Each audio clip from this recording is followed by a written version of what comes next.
Altercation, vote douteux, démission, mais qu'est-ce qu'il se passe chez les Miss Univers? Le 21 novembre 2025 s'est tenue la 74e édition du concours Miss Univers en Thaïlande. À peine débutée, une altercation entre l'animateur du comité Nawat Itzara Grisil et Miss Mexique Fatima Bosch fait de l'ombre au concours. Durant la cérémonie officielle de remise des écharpes, l'officiel qualifie la jeune femme de débile pour ne pas avoir réalisé une vidéo promotionnelle de la Thaïlande. But what just your director did is not respectful.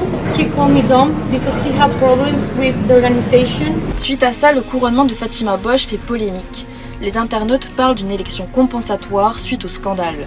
D'autres accusent le propriétaire du comité, Raoul Rocha, de faire affaire avec le père de la nouvelle reine de beauté, qui est gérant d'une compagnie pétrolière. Ils dénoncent une élection orchestrée pour des raisons financières. Deux membres du jury vont également démissionner quelques temps avant la finale, l'un pour cause personnelle et l'autre, le compositeur Omar Harfouch, pour dénoncer le manque de transparence du comité dans le vote des finalistes. Il y a des choses que je ne pouvais pas cautionner. On m'a dit qu'il y a eu une réunion entre je ne sais pas qui, il y a eu une présélection de 30 finalistes. Aujourd'hui, c'est Miss Côte d'Ivoire qui démissionne de ses fonctions. La jeune femme de 27 ans a communiqué hier vouloir rendre son écharpe pour rester fidèle à ses valeurs. Elle annonce aussi vouloir rompre toute affiliation avec l'organisation Miss Univers. Face à toutes ces polémiques, le concours vit l'une de ses périodes les plus compliquées. La situation a depuis été aggravée par les propos controversés dits discriminatoires de Raoul Rocha concernant Olivia Yassé. Lors d'un direct sur les réseaux sociaux, l'homme d'affaires a expliqué que le passeport de la Miss aurait été un obstacle pour accéder au titre. Ces déclarations remettent en question le fair-play du concours international et l'égalité des chances entre les candidates. Cela pourrait potentiellement restreindre certains pays à participer, surtout au vu du prix exorbitant de l'inscription. Elle est comprise entre 10 000